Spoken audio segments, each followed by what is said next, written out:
La Iglesia Cristiana Gosén de Costa Rica presenta Ensancha el sitio de tu tienda, palabras de vida eterna.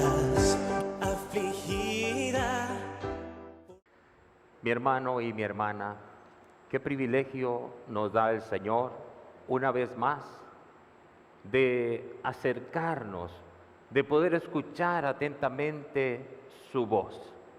Quiero decirles en esta hora que Dios en su misericordia nos sigue hablando. Y todo aquel que sigue las instrucciones del Señor ciertamente le irá muy bien en esta vida y en la venidera. Quiero saludarles a todos, especialmente a nuestros hermanos que están en República Dominicana, a través de Telebendición que nos están viendo, y también nos escuchan a través de Radio Bonao Bendición. Que el Señor les bendiga mucho a ustedes y a todos en el nombre de Jesucristo. Vamos a abrir el libro de Dios para extraer el mensaje santo. Así que estudiemos y seamos edificados en el nombre de Jesucristo. Amén. Amén.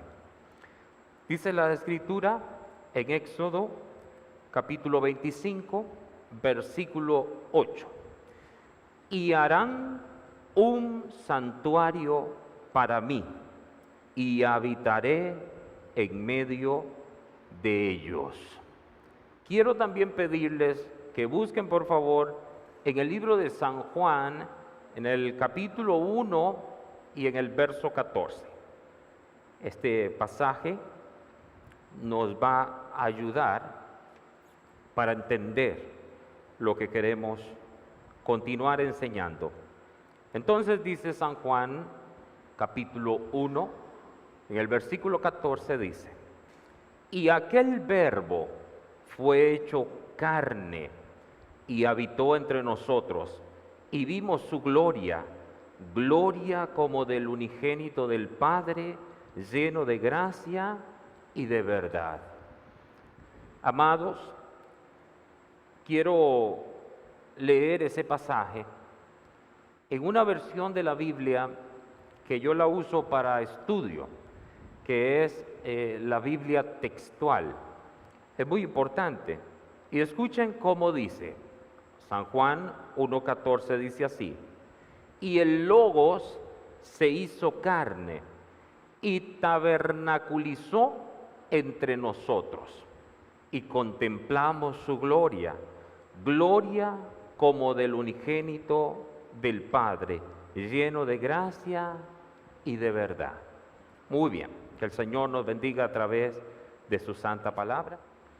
Mis hermanos, yo les dije a ustedes que la Biblia nos muestra en 50 capítulos completos lo que significa el tabernáculo, mostrando así la importancia que tiene para Dios esto. Ustedes saben que en el libro de Romanos dice que lo que antes fue escrito para nuestra enseñanza.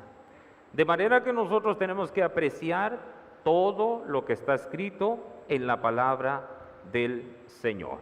Yo me tomé un tiempo hablando de algunos ejemplos, porque no solo el santuario, no solo el tabernáculo, sino todos los utensilios, los instrumentos, todo lo que estaba en ese santo lugar, nos ilustran a Cristo.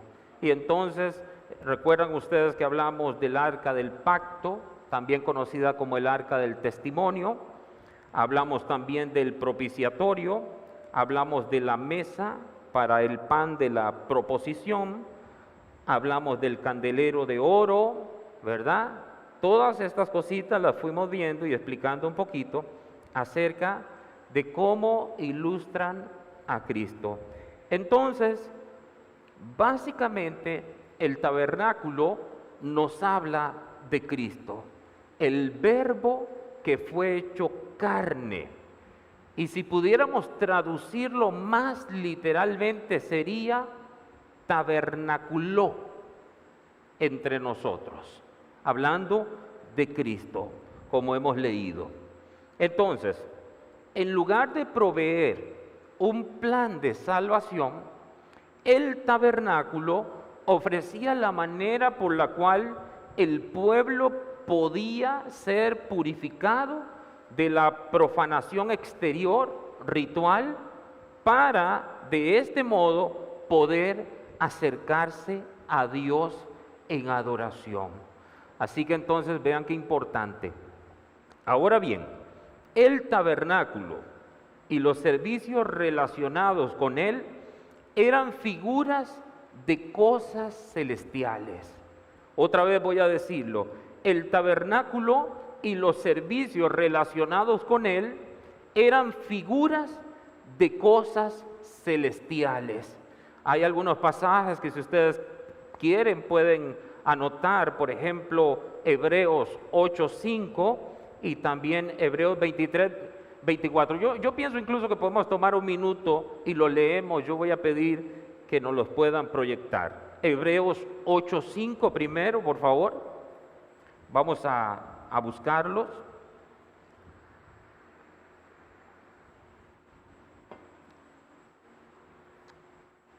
Hebreos 8:5 dice, los cuales sirven a lo que es figura y sombra de las cosas celestiales, como se le advirtió a Moisés cuando iba a erigir el tabernáculo, diciéndole, mira, haz todas las cosas conforme al modelo que se te ha mostrado en el monte. Muy bien, figuras de las cosas celestiales. Hebreos capítulo 9, versículos 23 y 24. Por favor, vamos a buscarlo también. Búsquenlo ustedes, por favor, y vamos formando este estudio. Dice así, fue pues necesario que las figuras de las cosas celestiales fuesen purificadas así, pero las cosas celestiales mismas con mejores sacrificios que estos. Verso siguiente, porque no entró Cristo en el santuario hecho de mano, figura del verdadero. ¿Se da cuenta? Figura del verdadero, sino en el cielo mismo para presentarse ahora por nosotros ante Dios.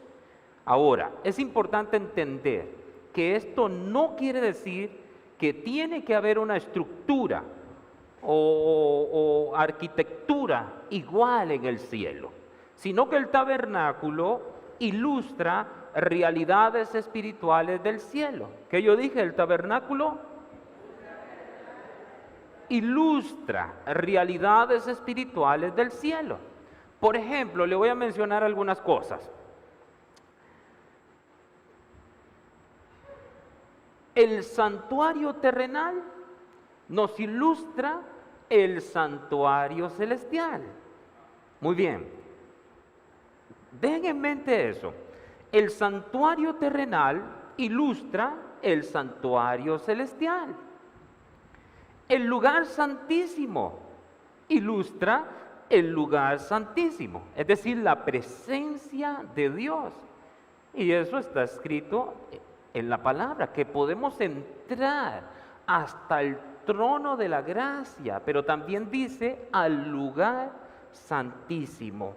El velo, ese velo que dividía el lugar santo del lugar santísimo, ¿de qué nos habla o qué ilustra? Bueno, la carne de Cristo, la carne de Cristo.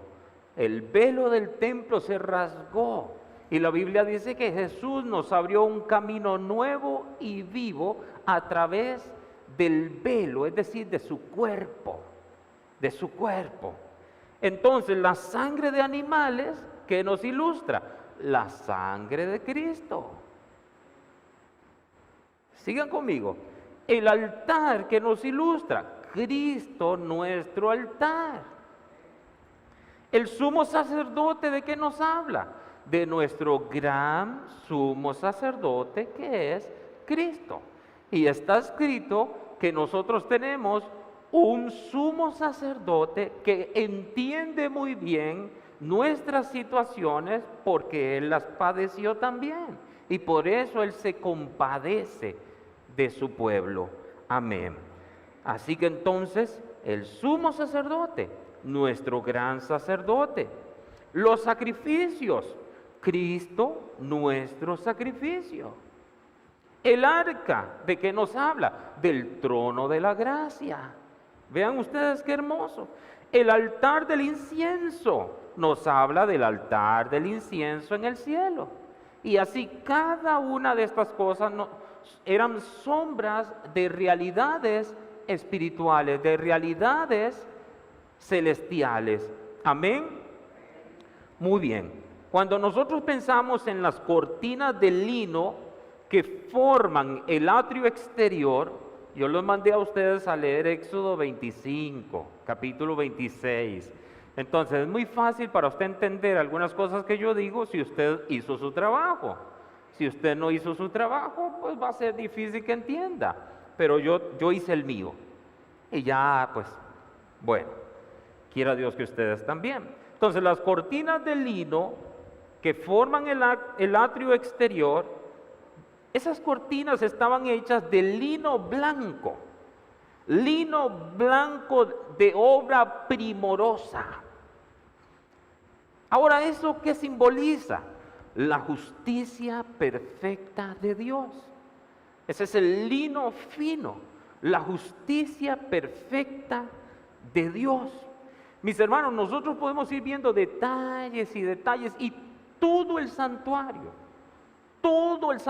y todo lo que estaba ahí nos ilustra a Cristo. Yo voy mencionando algunas cosas nada más, porque imagínense que yo nombrara todas las cosas, sería, bueno, nos tomaría mucho tiempo, pero es abriéndoles camino para que ustedes puedan también estudiar en el nombre del Señor y extraer la enseñanza. Entonces nos habla de la puerta para entrar al atrio. Para entrar al atrio, uno tenía que pasar la puerta. ¿Qué yo dije? Solo había una manera de entrar. Diga, solo había una manera de entrar. Así como Cristo es la única manera de llegar a Dios. No hay otra puerta. En el atrio solo había una puerta. Solo por ahí se podía entrar. Pero vean qué interesante. ¿Saben ustedes cuántos metros más o menos medía esa puerta? ¿Hicieron la tarea? ¿Ninguno me pudiera, o alguno me pudiera decir? Diligencia, amados. La puerta medía 9 metros de ancho. Vean qué clase de puerta. 9 metros de ancho, ilustrando la suficiencia de Cristo para toda la humanidad. Todo el que llega a Él será salvo. Así que esa puerta nos habla de la suficiencia de Cristo para toda la humanidad. Las cortinas que formaban la puerta eran de lino blanco, bordadas en azul, púrpura y carmesí. Lino blanco, escúcheme, bordadas en azul, púrpura y carmesí. Esto tipifica a Cristo como es presentado en los 4 evangelios. Entonces, por ejemplo, cuando pensamos en el color púrpura, esto nos lo presenta Mateo como el rey. Cristo es el rey. Mateo nos habla de Cristo como rey. Y el color púrpura nos habla de eso. El carmesí.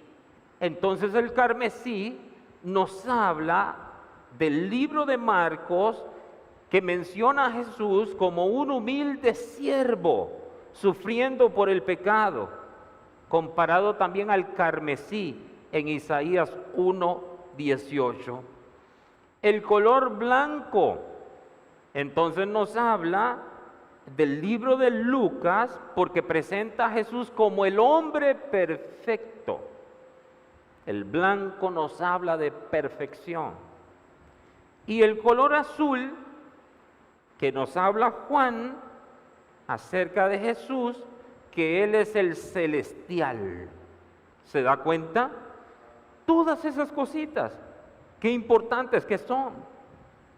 Amados, púrpura, carmesí, blanco, azul. Mateo nos los presenta como el rey, Marcos como el humilde siervo, Lucas como el hombre perfecto y Juan el que es celestial. Muy bien. Ahora, cuando hablamos del altar de bronce, de la ofrenda encendida, entonces, amados, aquí nos ilustra la cruz de Cristo en el Calvario.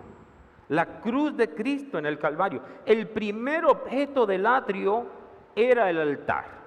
Oigan aquí, el primer objeto del atrio era el altar. Y este era el lugar del sacrificio.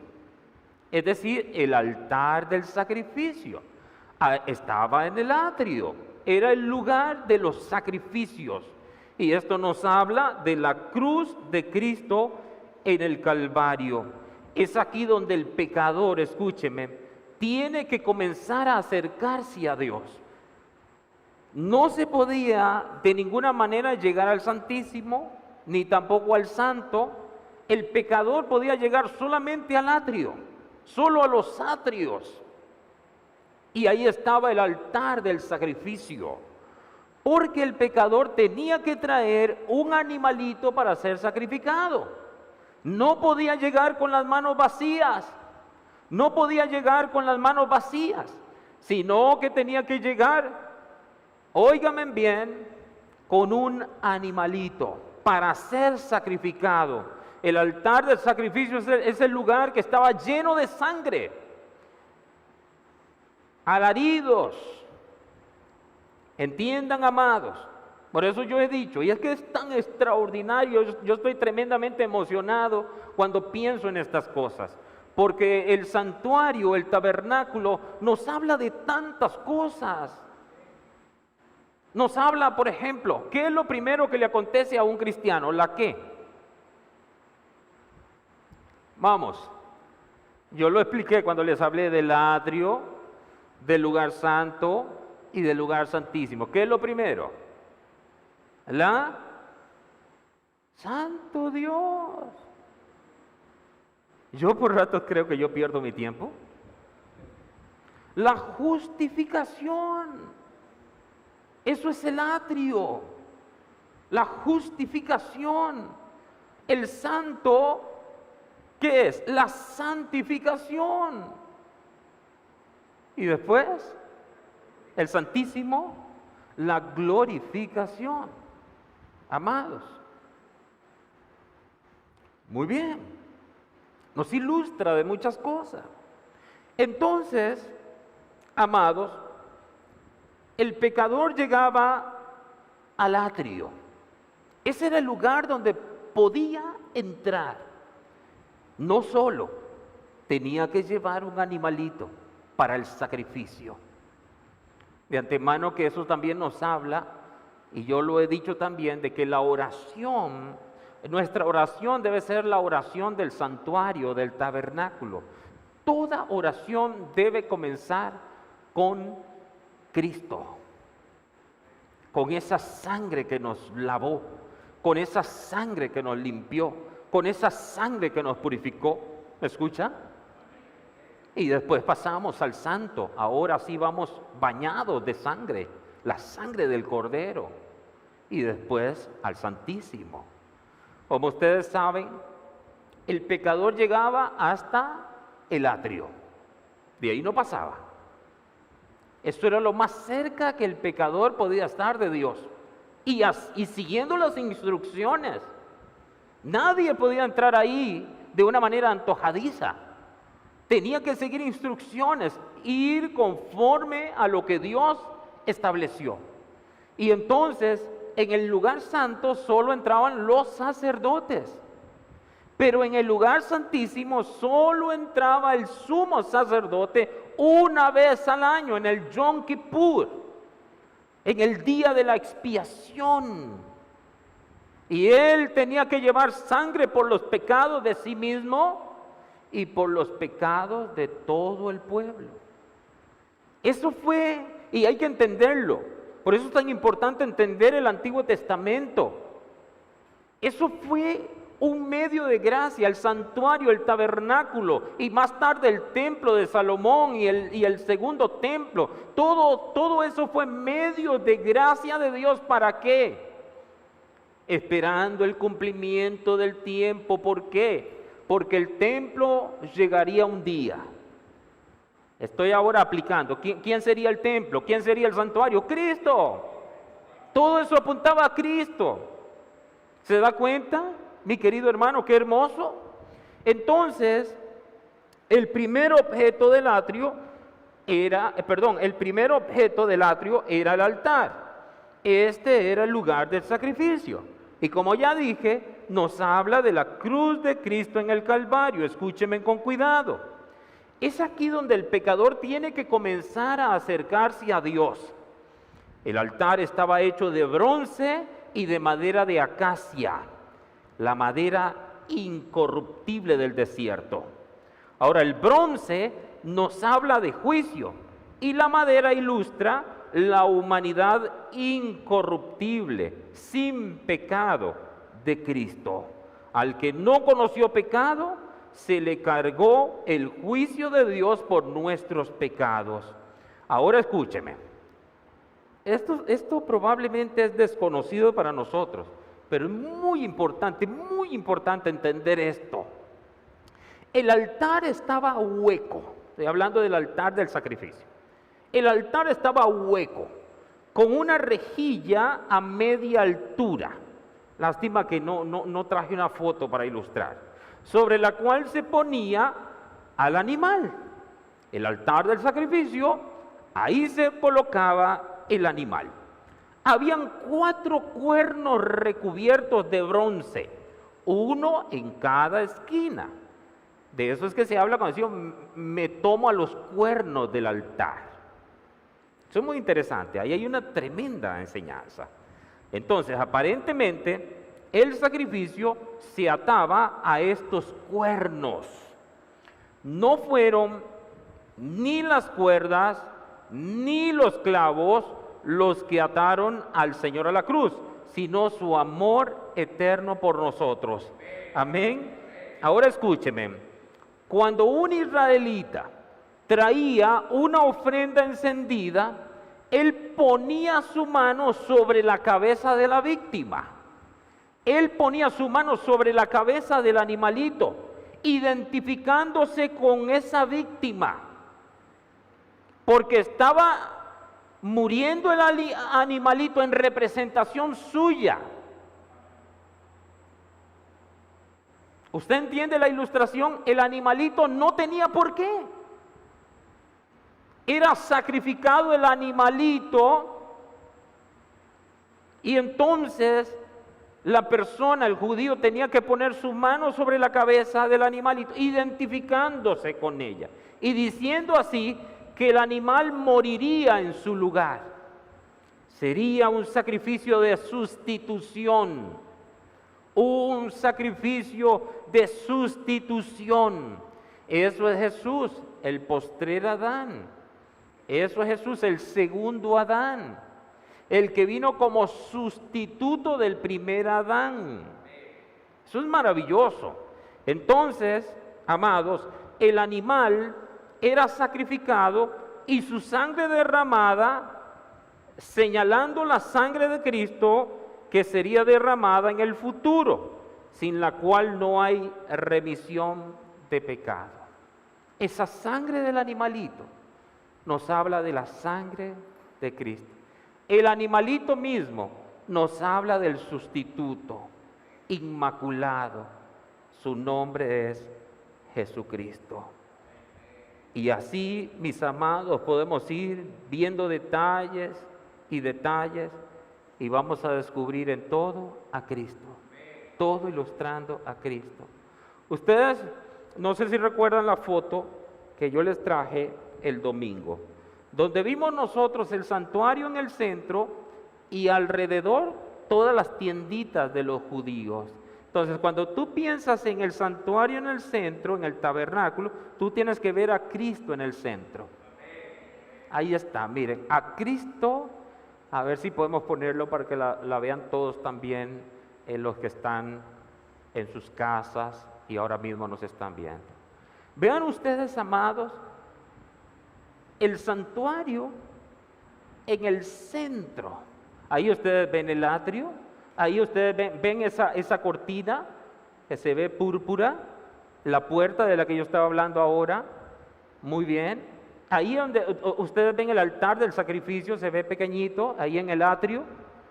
Ese es el lugar de los alaridos, de los gritos, del llanto. ¿Cuántas veces somos quebrantados cuando nos identificamos y decimos, Señor, es que tú lo hiciste por mí? Él no lo hizo por sí mismo. ¿Por qué tenía que hacerlo? No pecó, no tenía pecado. Más cuando yo pienso en Jesús, de por qué Él descendió a las aguas del bautismo, yo digo, esto no era necesario, porque qué pecado. Pero como Él estaba como sustituto, entonces tuvo que ir a las aguas para que se cumplieran las Escrituras. Pero en Él no había pecado. Entonces vean qué maravilloso, cómo nos ilustra perfectamente, porque Cristo en el centro. Mi hermano, entiéndelo, cuando Cristo no está en el centro, entonces todo se distorsiona, todo queda a la deriva, todo queda sin norte, sin dirección.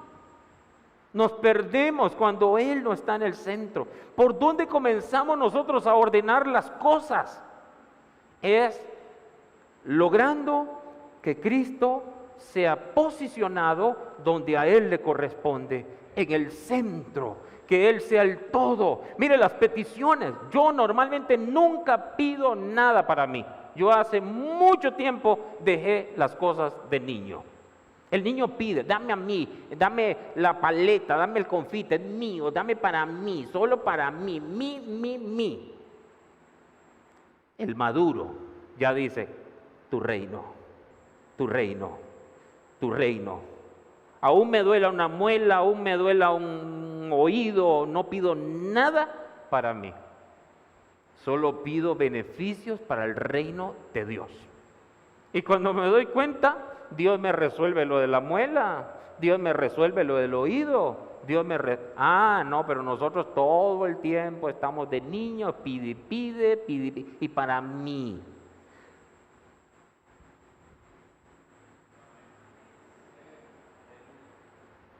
Para tu reino, mi Señor, para tu reino, para tu reino. ¿Quieren que sigamos un poquito más viendo? Ilustrando un poquito más, ¿verdad? Muy bien. Voy a decir algo. Ya ustedes vieron, esa imagen podemos dejarla ahí un ratito para que ustedes sigan y que quede eso grabado en su corazón. Así de sencillo. Yo veo a las personas y yo digo, mire, este camina con la cabeza. Este anda, como decimos aquí en Costa Rica, patas para arriba. Un desorden, un desastre. Y yo digo, es que ahí está el problema. Si colocamos a Cristo en el centro, se acabó. Ya está. Eso es todo. Pero para eso se necesita venir el próximo domingo para escuchar un mensaje que voy a predicar. Hablemos de la fuente. Es que son muchos detalles, hermano. Ustedes ven que yo estoy diciendo algunas cosas y suenan como extrañas, pero vayan a la Escritura y van a ver. Si les estoy hablando que hay 50 capítulos completos de la Biblia, que nos hablan de todas estas cosas. Es muy difícil predicar aquí 50 capítulos completos. Pero la fuente estaba hecha de bronce, y dice la Escritura que estaba hecha de bronce de los espejos de las mujeres. Y alguien dijo esto que a mí me gustó. Entregaron esas cosas que se usan para la gratificación personal, aquellas cosas que de alguna manera servían para la gratificación de la carne. Mi hermano, me gustó eso. Entregaron sus espejos para la fuente. Recuerden que todo el santuario, el tabernáculo se hizo con las ofrendas del pueblo. Dios pidió, Dios bendijo al pueblo y después les dijo, traigan. Y los probó, traigan de corazón, de su voluntad. Y ellos vinieron. Las mujeres entregaron sus espejos también. Y eso nos habla de algo muy interesante. Mis hermanos, antes de la adoración debemos examinarnos y juzgarnos a nosotros mismos. Eso también lo enseña la Escritura. La fuente era para los sacerdotes. ¿Qué yo dije? La fuente era para los sacerdotes. Hablaba de la necesidad de purificación para el servicio. ¿Sabe que a los sacerdotes se les lavaba todo el cuerpo una vez al entrar en el servicio? Se les lavaba todo el cuerpo y después era necesario que se lavaran las manos y los pies regularmente. Es decir, un lavado general, muchos lavamientos. Ustedes saben, aplicando, que hoy día todos los creyentes somos sacerdotes. Gracias a Cristo, todos somos sacerdotes. Y ahora, aún más, escuchen, si solo el sumo sacerdote podía entrar una vez al año, y la Biblia dice que nosotros ahora podemos entrar hasta el lugar santísimo, ¿qué somos? También sumos sacerdotes. También podemos entrar hasta el trono de la gracia, hasta el lugar santísimo. Así debe empezar la oración. Tú empiezas con tus sentidos, con tu corazón, dándole al Señor, reconociendo a Jesucristo, su sangre, dándole gracias por la cruz. Y después esa oración empieza a profundizar. Tú empiezas a pasar, diríamos, de lo humano a lo espiritual. Tú empiezas del conocimiento humano al conocimiento espiritual. Y después, si tú sigues, lo que pasa es que mucha gente no sigue. Pero si tú sigues, esa oración llega hasta el Santísimo. Esas son, diríamos, 3 etapas de la oración. Tú puedes quedarte en una oración de la mente. Y yo no estoy diciendo que está mal, pero tienes que pasar de ahí, mi querido hermano. Yo diría al alma, y tienes que pasar del alma al espíritu, hasta el Santísimo, hasta las profundidades. Y cuando te das cuenta, pasó 1 hora, pasó 2. Esas cosas son hermosas. Y a veces puede pasar hasta más horas, y ni cuenta nos damos. Ni cuenta nos damos. Entonces, muy hermoso. Entonces nosotros somos sacerdotes, todos los creyentes, y entendemos entonces que tenemos que lavarnos constantemente ¿con qué? Con el agua de la palabra. Tenemos que lavarnos constantemente en la fuente, la palabra. Así que entonces, amados, vean ustedes que todo habla de Cristo. Muy bien. Ahora, el tabernáculo en sí era una estructura muy sencilla por fuera, pero hermosa por dentro. Muy sencilla por fuera, pero hermosa por dentro. Todo por dentro estaba cubierto de oro o trabajo bordado, bien hermoso. una obra primorosa. Y eso sugiere a Cristo, quien habitó entre nosotros. No tenía hermosura por fuera para que le deseáramos, dice Isaías, pero por dentro era totalmente deseable. Aleluya. Muy bien, voy a seguir. Había 4 cortinas en el siguiente orden, desde adentro hacia afuera. Y entonces, lino bordado fino, pelo de cabra, pieles de carneros teñidas de rojo y pieles de tejones. Así lo describe la Escritura. El lino bordado fino habla de la justicia y la hermosura de Cristo. Pelo de cabra habla de la expiación de Cristo, quien fue nuestro macho cabrío expiatorio, de acuerdo a Levítico 16. Muy bien. Pieles de carneros, también teñidas de rojo, dice. Nos hablan de la consagración de Cristo. Y también las pieles de tejones, que protegían el tabernáculo de las inclemencias del tiempo, sugiriendo que Cristo guarda a su pueblo del mal exterior. Mis hermanos amados, qué hermoso. Yo puedo hablarle de las tablas, puedo hablarle del lugar santo y puedo seguir. Permítame nada más decirle un poquito acerca del lugar santo, tal vez le mencione el lugar santísimo también. El lugar santo, como expliqué antes, el velo ante el lugar santo sugiere que Cristo es el camino a la comunión con Dios. Oigan bien, es interesante porque no hay asiento en el lugar santo, no hay donde sentarse, porque la obra del sacerdote nunca se terminaba. Esto es en contraste a la obra de Cristo, que se hizo una vez y para siempre, y la Biblia dice que Él entró y se sentó. ¿En dónde está Él? Sentado en los lugares celestiales. Entraba, oye bien, los sacerdotes entraban al santo y no había donde sentarse, porque tenían que salir de ahí. Cristo entró y se sentó.